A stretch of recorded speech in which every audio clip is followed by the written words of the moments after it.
to have gone missing. It was kind of unthinkable. Clues to what happened to Flight 447 are frustratingly few.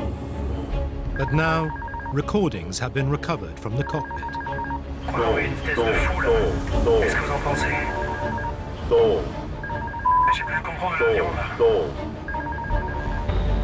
These incredible tapes don't only reveal what caused the crash. Hold up. Hold up. Hold up. They pose a disturbing question. Just how safe is flying today?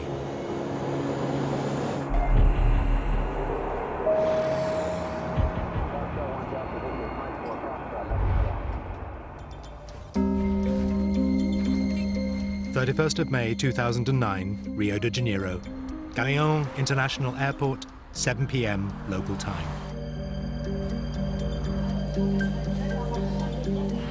The Air France flight, an Airbus 330, takes off for the 11-hour journey to Paris. Air France is a great airline. The A330 is the latest generation of airplanes. The aircraft is so technologically advanced, aviation experts claim it pretty much flies itself. The pilots will be flying the aircraft manually during the takeoff. As soon as the aircraft's off the ground, the pilots will put the autopilot in. Then it doesn't come out until the last 500 feet of the descent. They trip the autopilot out, and then by the time the aircraft's come to a halt off the runway, you've had about 2 minutes flying. So it's about 4 minutes of flight. There are 228 people on board from 32 different countries, including 5 from the UK, but the majority are French.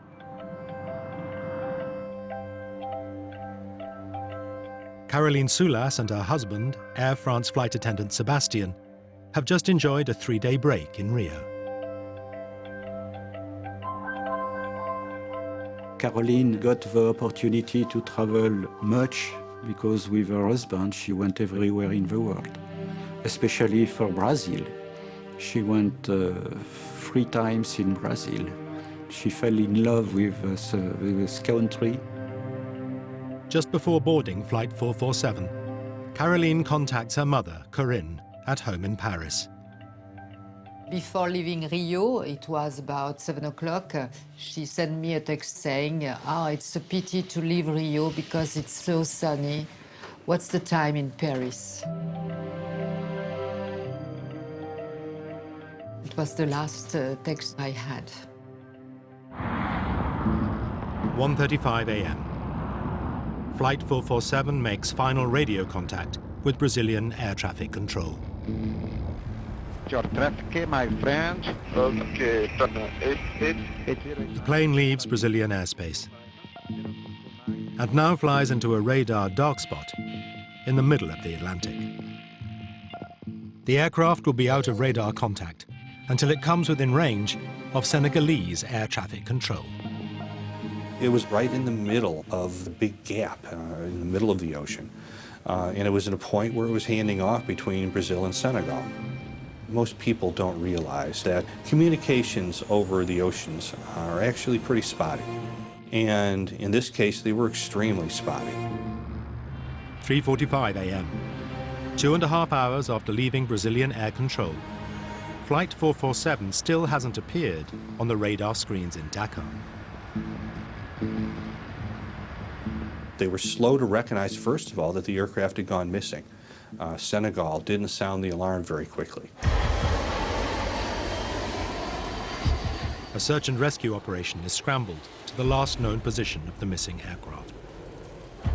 In Paris, families and friends gather to meet the flight at Charles de Gaulle Airport.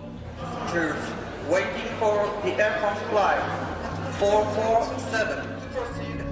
Corinne Soulas is at home, expecting her daughter to phone. But it is Caroline's father-in-law who rings. I receive a call asking me which was the number of the flight because he has heard on the TV or on the radio that a plane has disappeared. And I didn't know that. So I began to to be afraid. And when I saw every text on the TV or hearing the radio, I became folle, comment on dit? Mad. I became mad. Caroline's father, Robert, was working abroad when he heard the news.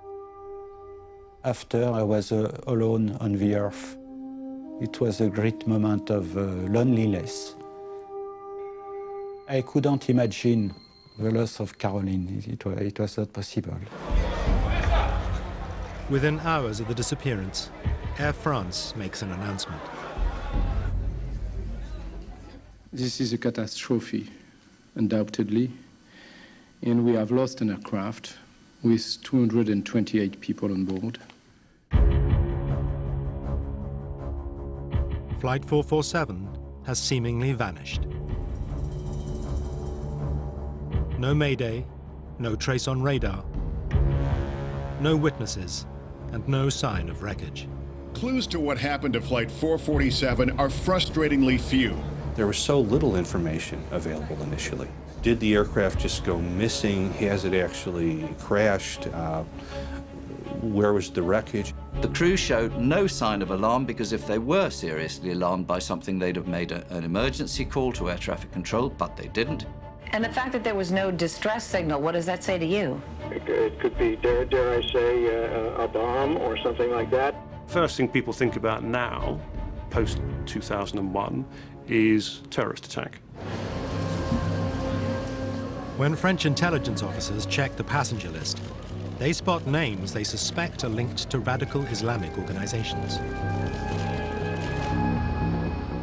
Only the wreckage could confirm or disprove the bomb theory, but they cannot pinpoint where the plane went down.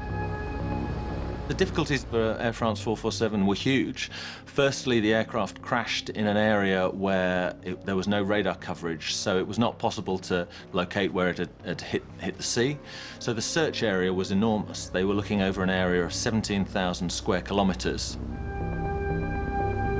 On June the 6th, 5 days after Flight 447 disappeared, fragments of wreckage, along with 50 bodies, are discovered approximately 600 miles off the coast of Brazil. The find rules out a bomb. The plane was in one piece when it hit the water. The fact that the bodies that were found floating on the water came from many parts of the aircraft, as when they were identified, gives some indication that the aircraft was intact and the people were still inside it when it struck the water. But if an explosion didn't down Flight 447, what did? How can such a sophisticated, expensive machine have such a large, profound loss of life? There was a very strong hunger and need to know why it happened, both for the families and also for future safety. With over 600 Airbus A330s in daily service worldwide, it's vital to find out what caused the crash. The answers could lie in the plane's black boxes, but they are lost 2.5 miles down on the seabed. I want to know exactly why my daughter died. The reason why.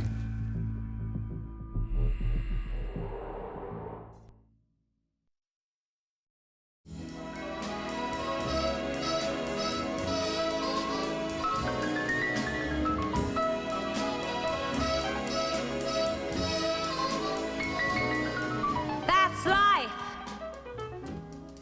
That's what people say. You're riding high in April, shot down in May. There are times when we all need help. Help like the NatWest Emergency Cash Service. So if your debit card is lost or stolen, you could still get your cash from our ATMs any time of the day. NatWest. Helpful banking.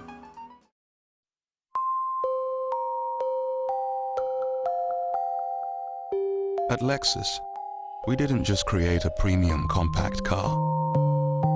We created one with supreme luxury, class-leading CO2 emissions, and fuel efficiency designed into every single part. The Lexus CT. We don't stop until we create amazing.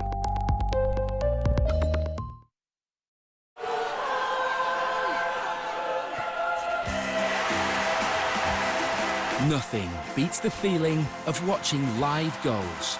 Enjoy them in stunning high definition or wherever you are with Sky Go. Every goal matters. Don't miss out this season. To join or upgrade, call 08442 410 401 or visit sky.com/Sky Sports now. Sky. Believe in better. What happened to all the milkmen? People don't just disappear. Unless they're kidnapped and forced to steal our Cravendale. Brainwashed by the Thumbcat regime. Double evil. Well, not on our watch, pussies. New Flora? Yeah. What's new about it, Mum? It's 80% less saturated fat than butter. It's better because it's healthier. No, Mum. It's tastier. No, love, it's healthier. No, Mum, look. It says it's a new blend. It's tastier. New Flora, it's healthier. And tastier. Hello? Hello? At ADT, we understand the real cost of burglary is not just what they take.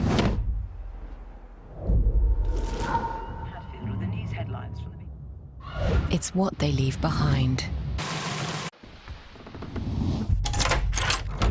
Which is why our monitored alarms provide round-the-clock security for round-the-clock peace of mind. ADT, always there. Wow! That's right! Wow! Have Poundland got some amazing value? 100% extra-free top brand deals for you, you betcha! They know times are tough, and you savvy customers are on the lookout for a bargain. So that's why Poundland give you value you can trust. Inflation-busting style. Wow deals! It's for cheap in the other shops. And could you live without it? No, not really. Wow! You got a Poundland? I do! It's almost too good to be true. How do they do it?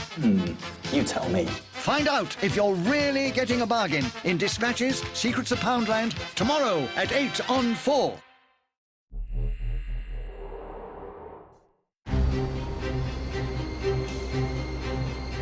French investigators need to discover why a state-of-the-art Airbus A330 has crashed off the coast of Brazil. They believe the missing flight data black boxes can solve the mystery. It was possible that we would never find the black boxes, and certainly there have been accidents in the past where the black boxes have never been found.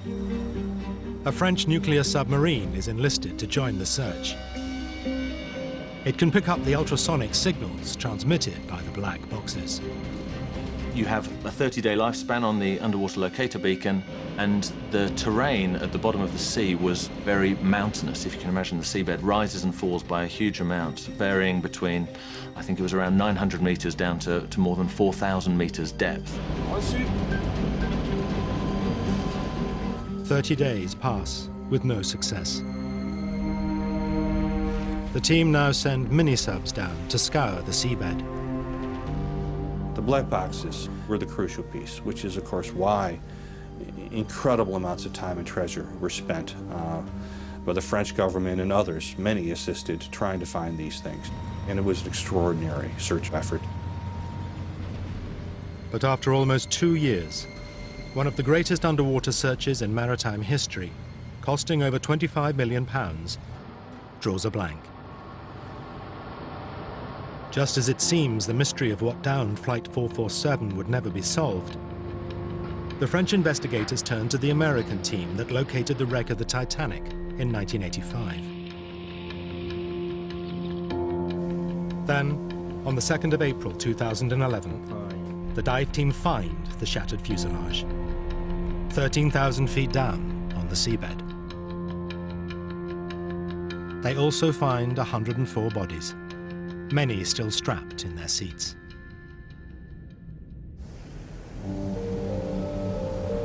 Quite a few of our families were literally kind of on tenterhooks waiting for a call as to whether their loved ones have been found. And for families that then kept the call saying, sorry, we haven't found it, their hopes have been raised up, then dashed again.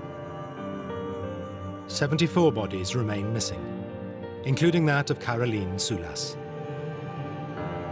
It was a nightmare, a new nightmare for a lot of families. But deep under the Atlantic, the divers are still searching the wreckage. Until, at last, they find what they are looking for, the black boxes. When they did find them, it changed everything, because now we started really getting a clear picture. The families and friends of the 228 people who died now have a chance to find out what really caused the crash. The black box data will unravel the precise sequence of events that led to the loss of the aircraft. The actual recordings have not been publicly released, but actors will read a transcript documenting the final, terrifying minutes leading up to the crash.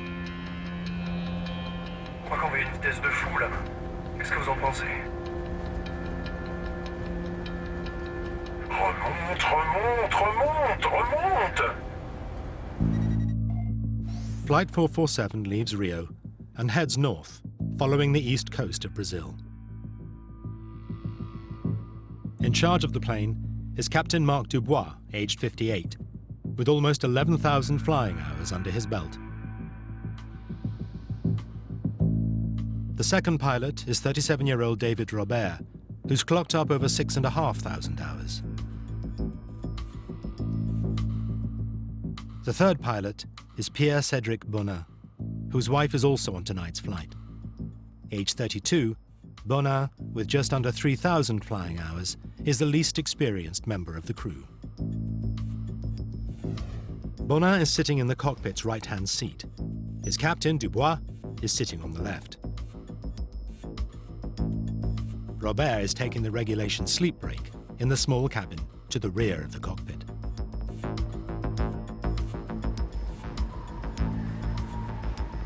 Dinner service is over, and the cabin lights have been dimmed. The plane is due to reach Paris in 8 hours' time, and many passengers will now try and grab a few hours' sleep. Things also seem relaxed in the cockpit. Tout va bien? Tout va bene. Tout va bien? Pas de café, de thé? Tout va bien. Ça ira. À tout à l'heure. Merci. They're making radio calls, passing position reports to air traffic control.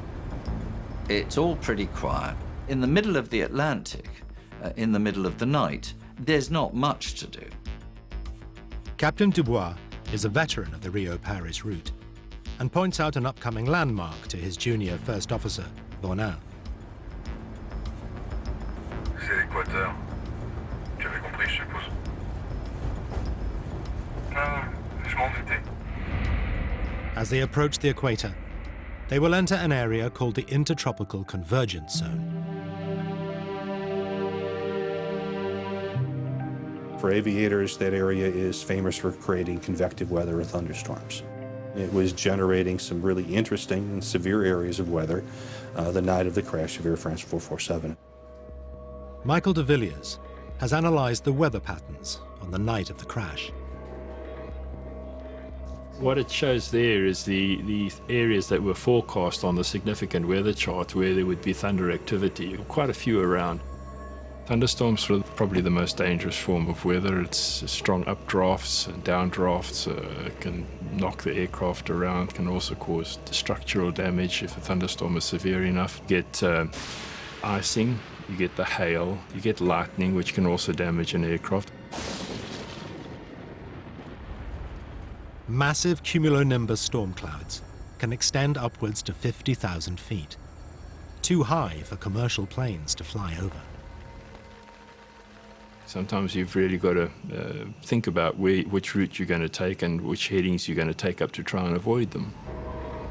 But Captain Dubois seems unconcerned, and Flight 447 stays on course.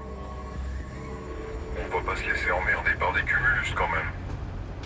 Navigating around storm clouds is it's not demanding. You look at them, if they're in front of you, you turn left or turn right and you fly round them.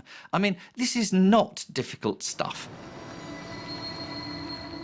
But several other flights crossing the zone that night do decide to divert around the storm. Il neige. 209 nœuds. Il y a un truc droit devant et il y en a un autre derrière. Hein? Oh merde, non. Je baisse un peu la lumière intérieure pour voir dehors. Ouais. J'allume les feux pour voir. Ah voilà. Quoi? On dirait qu'on va rentrer dans les zones nuageuses. 1:51 a.m. Now the dimmed cockpit is suddenly lit up. Ah bah manquait plus que ça. C'est quoi ça? C'est tout ce qu'il nous fallait, monsieur de Saint-Elme. Veteran pilot Dubois recognizes the bright flashes as St. Elmo's fire, a spectacular electrical phenomenon common in the tropics. There were a number of unusual things that started to happen. There was apparently a blue glow that was St. Elmo's fire, and that projects a very odd and eerie light into the cockpit. The St. Elmo's fire is just a discharge on the windscreen. It's heavily charged ice pellets hit the windscreen and they discharge electricity on it, so you get these patterns going up the window. J'avais pas l'impression qu'il allait y avoir de l'orage. Il va y avoir des turbulences quand j'irai dormir. David Robert, who was having a break in the small cabin at the rear of the cockpit, will shortly swap places with Captain Dubois.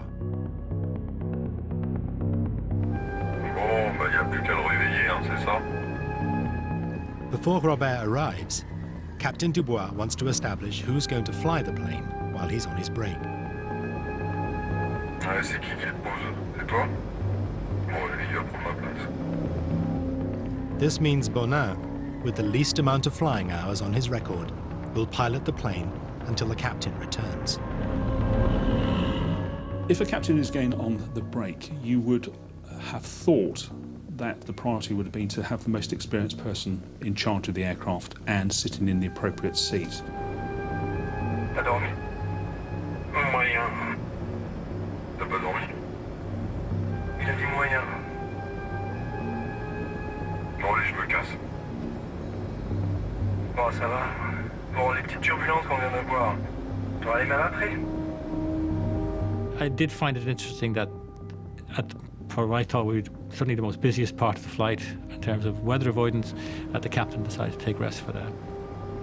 I would have thought that would be the bit the captain would want to stay for. The decision he made, in his mind, he was quite happy with it. In hindsight, us looking at it, maybe it wasn't the best decision. Minutes after Captain Dubois leaves the flight deck, the weather deteriorates. On va les appeler à l'arrière pour leur dire. Oui? Oui, Marilyn, c'est Pierre devant. Dis-moi, dans 2 minutes, on devrait passer une zone où ça devrait bouger un peu plus. Il faudra vous méfier. D'accord. On s'assoit alors. Ouais, je pense que ça serait pas mal. Je te rappelle dès qu'on est sorti de là.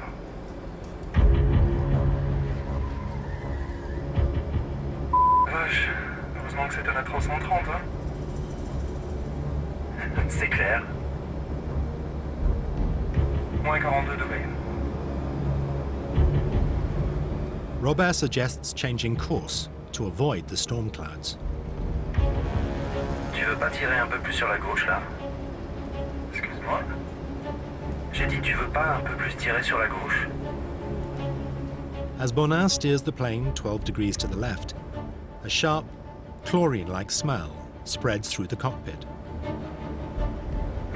T'as touché la clim. J'ai rien touché du tout. Si c'est pas la clim, c'est quoi cette odeur? C'est l'ozone.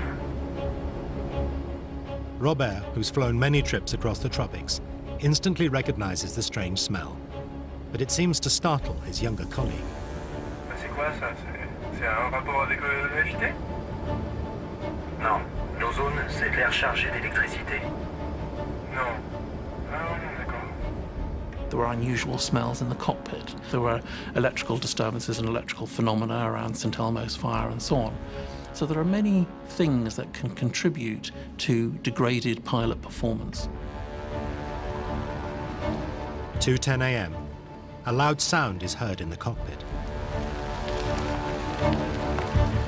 Experts analysing the black box tape believe it's the sound of ice crystals hitting the aircraft. Then, an alarm is triggered. The alarm warns the crew that the autopilot has shut down and handed control back to them. Je les commande. D'accord. Bonin is sitting in the right-hand seat and takes manual control of the plane. His more experienced colleague, Robert, is now effectively co-pilot. What the crew don't realize is that the plummeting temperature has caused ice to block 3 vital sensors, called pitos. The pitot system, which basically detects the speed of the air against the aircraft, ended up becoming blocked. Therefore, that effectively dropped to 0 and they lost all speed indication. The aeroplane, while it's in autopilot, suddenly said, we know we're getting rubbish information here. We cannot deal with rubbish information, therefore we're going to trip the autopilot out and hand it back to the pilots. This is where they start earning their money. But it's not an emergency. It just means that there is no forward speed information. In theory, when the ice melts, the pitot sensors will work again. The drill is do nothing. Literally, just fly the aircraft, continue to fly it straight and level, leave the power where it is, because it's been working pretty well for you up until this point. If the crews touch nothing, the aircraft will remain fairly stable while they sort themselves out and get the aircraft into a safe flight configuration. In the case of Air France 447, there was almost an immediate reaction by the pilot flying, and that actually made the situation worse. We will absolutely never know why the pilot responded in the way that he did.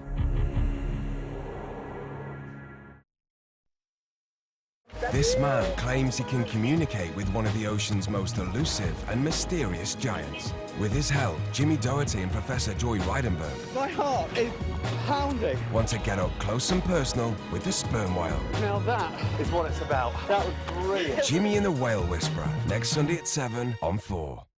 Comet customer Curtis has just 10 seconds to tell you our latest lowest prices. A Candy extra large loaded washer for $239. A Samsung 6GB laptop for $329. A JVC Super Slim 32-inch LED for $249. Comet's lowest price. The bargains keep on coming at the Comet sale. You know, sometimes things just work better with 2 people. Like multi-car insurance. When you insure a second car with Admiral, each car gets its own multi-car discount, unlike some other policies. With Admiral, both of you could save loads on car insurance. 2 cars, 2 discounts, 1 policy. Admiral Multi-Car, only at admiral.com. Red or blue, Yakult is fat-free. Yakult Light has fewer calories and still has billions of bacteria. Yakult, a bottle for you every day. I would love to share my 2 Oreos. Yeah? But I can't. Why? Because they're best friends. New Oreo snack packs, ideal for lunchboxes.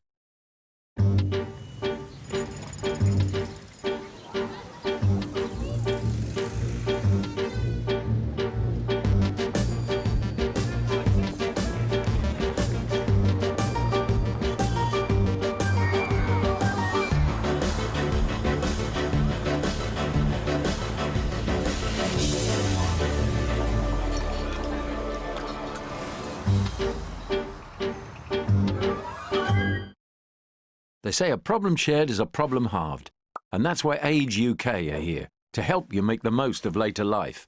So if you need advice, get in touch. Age UK can help you stay independent in your own home, find the right care for you or a relative, or help you stay active and healthy. They may even be able to help you get more money if things are tight. For your free guide about the little things you can do to stay independent, give Age UK a call or visit their website. Sponge cake. What do we make, Mum? Thought we'd try something new. Sizzling steak. Like an experiment. Sort of. Like Einstein.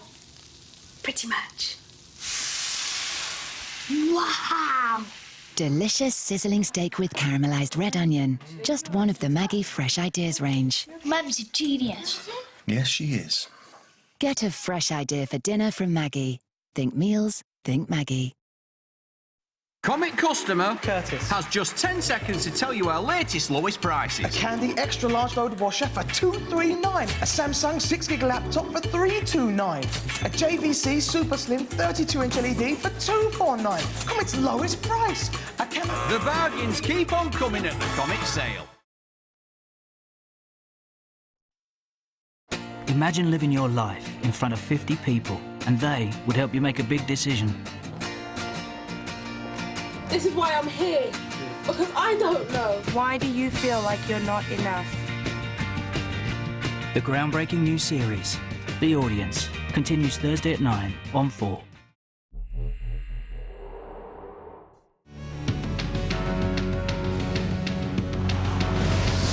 Air France Flight 447 has flown into a storm, and its speed sensors have cut out. The plane's autopilot is shut down, handing control of the aircraft back to the flight crew. The captain is on a sleep break. First Officer Bonin is now flying the plane manually. His fellow officer, David Robert, with many more flight hours experience, is handling radio comms. J'ai les commandes. D'accord. Bonin controls the plane with a side stick. He had the side stick in his right hand, and he just yanked it backwards. In layman's terms, what the pilot flying did was pull back on the control stick, which caused a change in the pitch attitude to go nose up, causing the aircraft to climb. The black box data confirms why Bonin wanted the plane to climb. The aircraft instruments showed a loss of altitude of 400 feet or so. But when the speed sensors froze up, the instrument displays gave the pilots false readings of their speed and altitude. It was not an actual loss of altitude. It was only instrumental. It was false. It was wrong. Ça n'affiche pas la bonne vitesse. On a perdu la vitesse, c'est ça? You've got to rely on your instruments, and of course if your instruments are now faulty or telling you wrong information, then it's difficult to know where to take that, because you train to rely on these things. Bonin decides to trust the instruments. He pulls back the stick and the plane starts to rise. The aircraft will go up quite rapidly. In fact, at one point it's climbing at 7,000 feet a minute, which is a very high rate of climb at that altitude.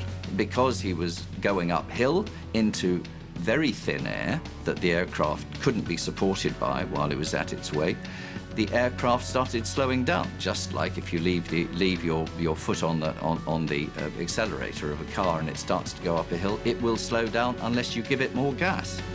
So this airplane was slowing down. Now, another alarm rings out. The stall warning.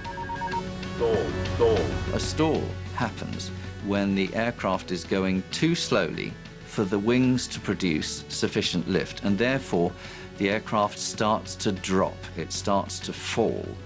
It stops flying, starts falling. To prevent the plane falling, Bonin needs to act quickly. When the stall warning occurred, the pilots are expected to take an immediate action of changing the attitude, push forward on the side stick, reduce the angle of attack, and therefore recover from the stall. The way to recover that is to get your speed back. And The way to get your speed back is to put the nose down and go downhill. But Bonin doesn't put the nose down. He keeps the stick back, and the aircraft gains even more altitude, whilst continuing to lose speed. I'm only left to draw the conclusion that they didn't believe that the aircraft was stalled. The black box records show that one of the 3 speed sensors that had frozen now starts working again. Unfortunately, when the airspeed indications came back online, the aircraft attitude and various other parameters of the aircraft had changed quite dramatically. Now, some new sensors come back in with valid information that didn't look valid because everything else was so totally messed up. Fais attention à ta vitesse. Fais attention à ta vitesse. Ok, je redescends.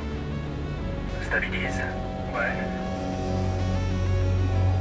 And that's really where things went from a very benign circumstance to a rapidly escalating, out-of-control circumstance. Robert presses the crew call button. He wants to get Captain Dubois back from his break and onto the flight deck. But there's no answer. Il vient ou il vient pas? Air France 447 is now 7 miles above the sea and still climbing. Once you're going up very, very fast, the speed is decaying very, very rapidly. If you kept pulling back, then you'd increase the rate of climb to a point, and the speed would decay until you got towards the point where the aircraft stalled. And then everything changes very dramatically. Now, at nearly 38,000 feet, Flight 447 starts to drop.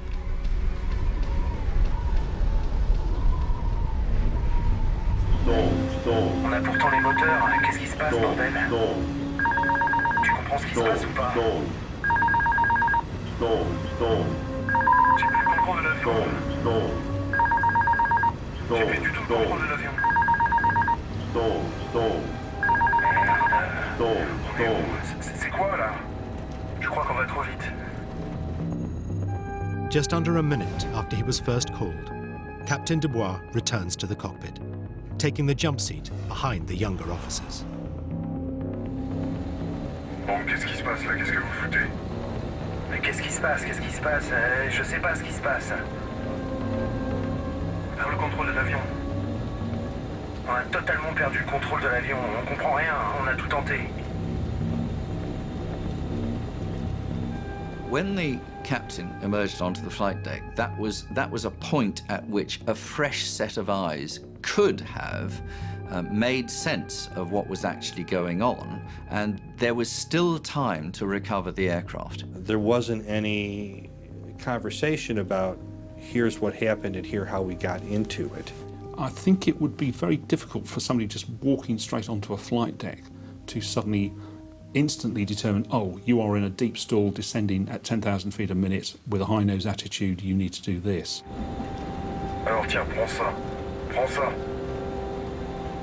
Le problème, c'est que j'ai plus de vario. D'accord. The variometer, the instrument that measures the vertical speed of the aircraft, has stopped working. J'ai plus rien qui s'affiche. On n'a pas une seule indication valide. They were faced with unreliable indications of things, and they were trying to make sense of what was reliable and what the aeroplane was actually doing. So they were struggling to know what you could believe and what you couldn't believe. Because Bonin is still pulling the stick back, the nose is up and the plane is stalling. Je crois qu'on va à une vitesse de fou là. Qu'est-ce que vous en pensez? He thinks the plane is going too fast and moves to put on the air brakes. At that point, that's absolutely the wrong thing to do. The problem already was going too slow and not having enough lift. The speed brakes would have made that worse. David Robert rapidly overrules the man flying the plane. Non, surtout sors pas les freins. Non? Ok. Les sors pas. The aircraft now falls to below 30,000 feet, but they still have time to recover the situation. if they had stuck the aircraft's nose down and applied a decent amount of power, they could have recovered completely from the stall and, with an undamaged aeroplane, resumed the flight. Robert now takes over control of the plane without issuing the customary verbal acknowledgement. But he doesn't realize that Bonnat is still pushing back on his stick, and the crew concentrate on getting the wings straight, rather than powering the plane downwards out of the stall. Les ailes sont à l'horizontale, non? Les ailes à plat, là. À ligne de motrice sur l'horizon. Sur l'horizon. They didn't understand what was happening to the aeroplane. They didn't have it. The picture they had in their head of what was going on was so confused that the actions they took, which they hoped would recover the aeroplane, were absolutely the wrong actions. On tire, qu'est-ce que t'en penses? Qu'est-ce que t'en penses? Qu'est-ce qu'il faut faire? Je sais pas. On descend. They were suddenly faced with something they'd never experienced before, and therefore there was a moment of complete shock, and known as the startle effect. A lot of things were happening all at the same time, and they didn't quite know exactly what was happening. Non, tu montes là. Je monte là. Alors on descend. Tu montes. Merde, c'est pas possible. We'll never know what was going on actually in the heads of those pilots. All we know is that they were confused. Exactly what picture they had of what was going on, we'll never know. The stall alarm, having rung 58 times, now cuts out.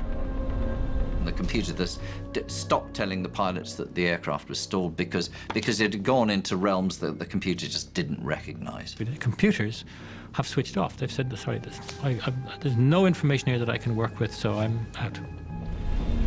The ocean is now just 20,000 feet below the rapidly descending plane. The aircraft went down that way with an average rate of descent of 10,000 to 15,000 feet a minute. That is quite a lot. And that means there was an awful noise. The aerodynamic noise was terrific because there was so much turbulence being generated by the wings. Robert thinks he is flying the plane, but doesn't seem to realize that Bonnat is still pulling back on his stick and still keeping the nose of the plane up. Attends, moi j'ai les commandes. C'est moi qui ai les commandes, non? It certainly appears that there was a breakdown of the discipline and communication with it on that flight deck. Ça y est, on va arriver au niveau 100. They're flying through, they saw flight level 100, which is 10,000 feet. I think that was a point where we went from, we have some time to figure this thing out, to like, we might not be able to save ourselves. This aircraft was falling out of the sky like a stone. It was absolutely not flying. It was falling. And it was falling with its nose pointed upwards. Remonte, remonte, remonte, remonte. Mais je cadre à fond là depuis tout à l'heure. Captain Dubois now gets the vital information. He realizes Bonnat has been pulling back on the stick, pushing the nose up, and stalling the aircraft. Non, ne remonte pas. Non, descends. To get out of the stall, Robert knows he must get the nose of the plane pointing downwards. Alors donne-moi les commandes. À moi les commandes. Vas-y, fais les commandes.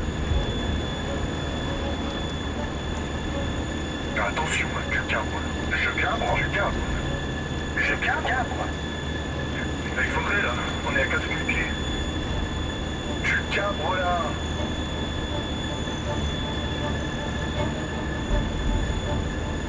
The aircraft was mushing down like that, nose in the air, and it was mushing down through the sky like that.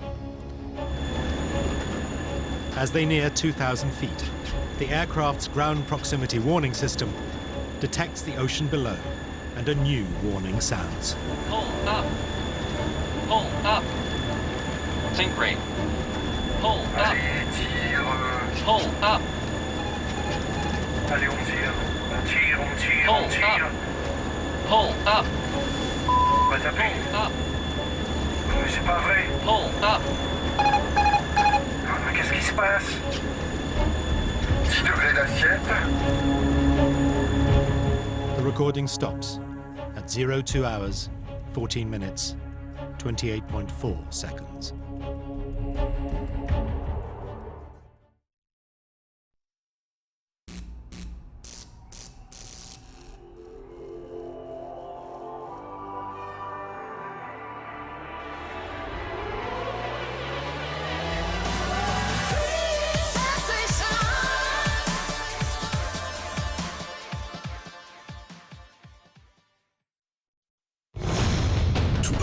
Why we fight is to ask why the leaves fall.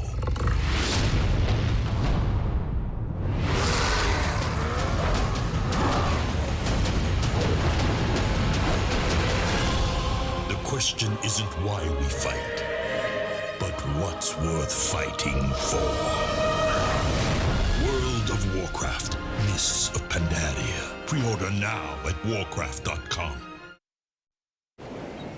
Britain's favourite, love the flavour. Cooks real quick, saves time for later. Got it as a picture on my screensaver. That's how much he likes it. Golden, bubbly, fatter, tasty fish is what I want upon my platter. Chip shop cod from Jan's.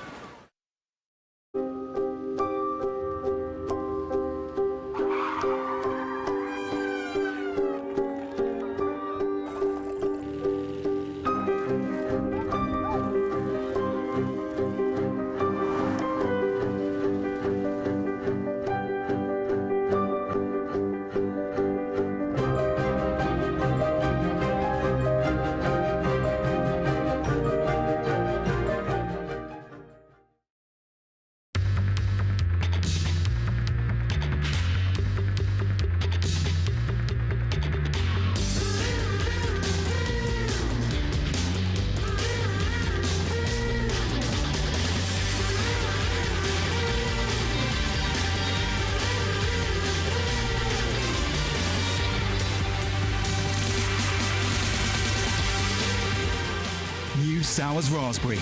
It's time you tried it.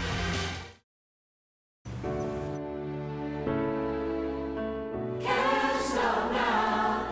I've traveled so far to change this love. Finding your perfect home is never easy. Our new Home Finder app can help.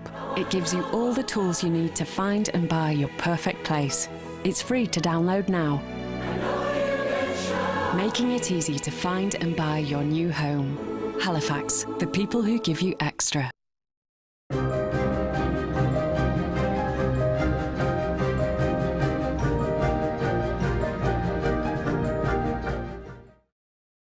It must be something psychological.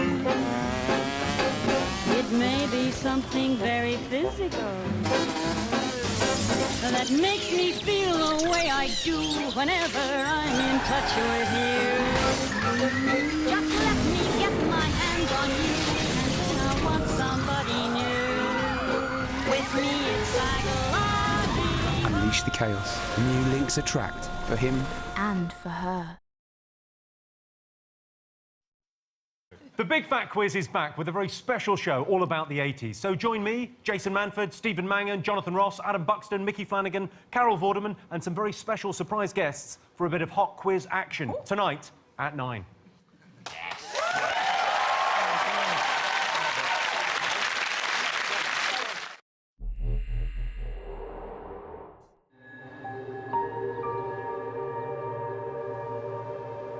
...228 people died on Air France Flight 447. The crash also shattered the lives of families and friends. Sebastian Vedovati and Caroline Soulas met in 2003 on an Air France flight to San Francisco.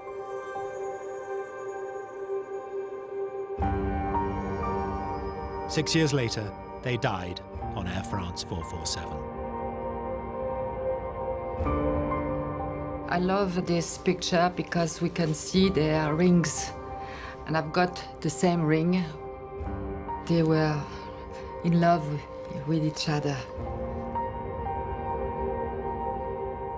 Her parents, Robert and Corinne, often visit the memorial dedicated to the passengers and crew located in Père Lachaise Cemetery. Their daughter has no grave. Her body was never found. And the problem is also that they were a couple. Sebastian's body has been retrieved and Caroline no. So it means that they are separated now forever. I hope she didn't feel anything before the impact, before the crash, I hope. I'm not sure of this. One of the questions that I get asked is, did my father, husband, son, brother, sister know anything about what happened? The hardest one for me was talking to the family of a young boy who was coming back from being with his grandmother in Rio. And they only asked me one question: did he suffer? A mother asked me, so would my daughter have known about this? Because a lot of friends had told me that she wouldn't have known anything. She wouldn't have been conscious. And I felt obliged to tell the truth, which was, I'm afraid in my view, I think she was certainly been alive throughout the 3.5-minute descent. She may well have been asleep. I would hope she was asleep, but it would have been a bumpy, uncontrolled descent, and so she may well have known about it. At a press conference in Paris, Air France robustly defended their pilots and acknowledged the dedication of all 12 aircrew who died in the disaster. C'est dans un environnement de pilotage extrêmement dégradé que l'équipage, qui rassemblait à la fois les compétences du commandant de bord et des 2 copilotes, est resté engagé jusqu'au bout et jusqu'aux derniers instants. You have to go back and say, so 3 experienced pilots, qualified pilots, and between them they couldn't figure out what was wrong with their airplane and why it was flying into the ocean. That's a system failure. That's not a pilot failure. A report by the BEA, the French Safety Investigation Agency, found that the disaster was the result of both technical and human factors that started when the AF447 speed sensors, called pitot, malfunctioned and tripped the plane out of autopilot. Thales, the manufacturer of the pitot, state the tubes had to operate under severe environmental constraints that were well outside of both the specified parameters and certification requirements. But this wasn't the first time that this type of pitot tube had failed. EASA, the European Aviation Safety Agency, were aware of 17 cases of pitot failure from 2003 to 2008, but state it was not reported to them that crews had difficulties in addressing the situation. The pitots had been qualified to high standards and therefore did not justify mandatory action. Air France knew there was a problem with the pitot tubes, and by agreement, they were going to phase in these replacement working pitots over a matter of months. But what they weren't going to do is to ground all their Airbus aircraft whilst these new working pitots are retrofitted. They felt that they could operate safely, in their opinion. Airbus, the manufacturer of the A330, also stress the pitots fitted on the plane met all safety requirements. All 3 pitot probes satisfied the requirements of the certification, and subsequent to the accident were retested and they still satisfied. In fact, they did better than the certification limits by quite a bit. After the accident, EASA made installation of new pitots compulsory, and since August 2009, the entire Air France fleet of A330s is equipped with the new pitots.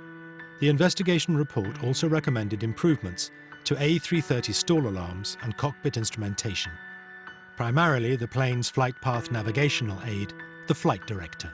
The flight director was a bit confusing. And keep in mind, we've established already that the computers were confused, that they were still tending to follow the flight director commands. Airbus say the pilots ignored operational procedure and should have turned off the flight director as soon as they lost their speed readings. but they will vigorously examine all recommendations made by the BEA. But does advanced technology always make flying safer? The aeroplanes themselves, they may be simple to fly, they may have automation to help you do it, they may have computers to help you calculate things with incredible accuracy, but they are immensely complex. So if anything goes wrong, it's rather like something going wrong with your computer. An airplane's just a big bunch of computers nowadays.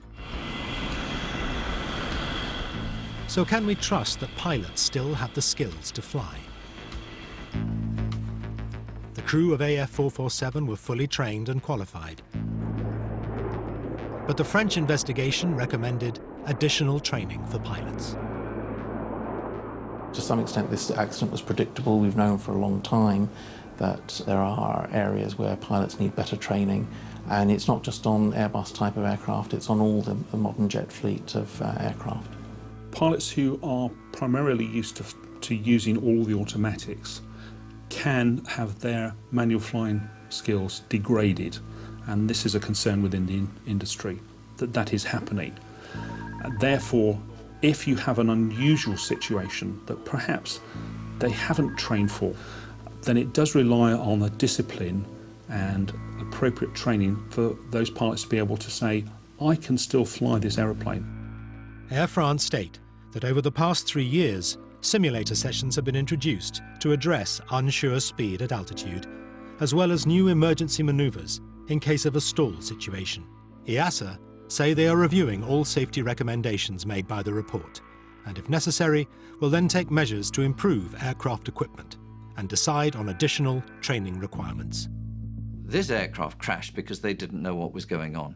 They should have known what was going on. Do I blame them? No, I blame the system, the training. The training.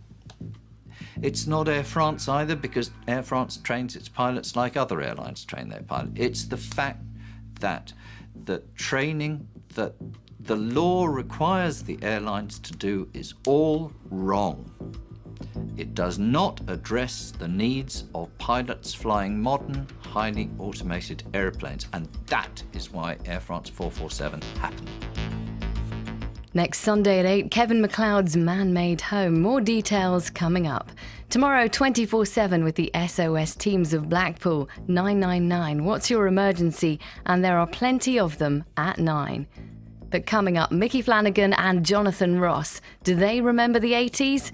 It's a big fat quiz special on the way.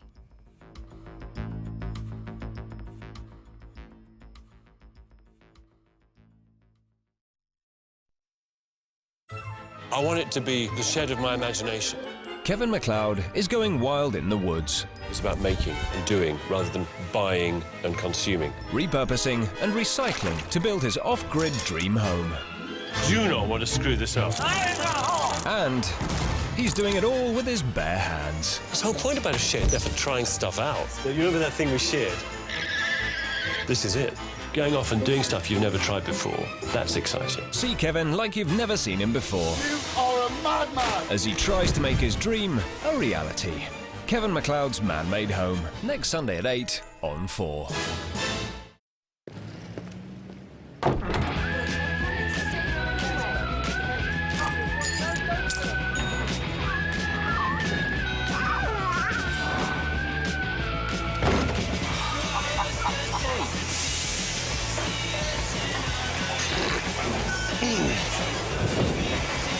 Keep that, hold it. And down.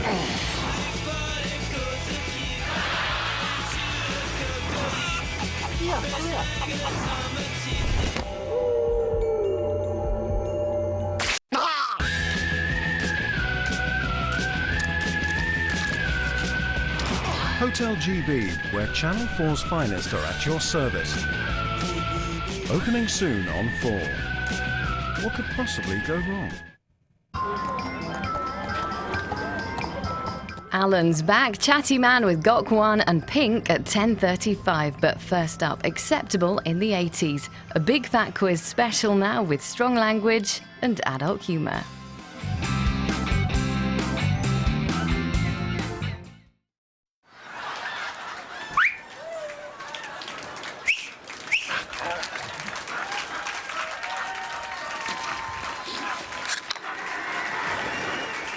Foster's sponsors original comedy on 4.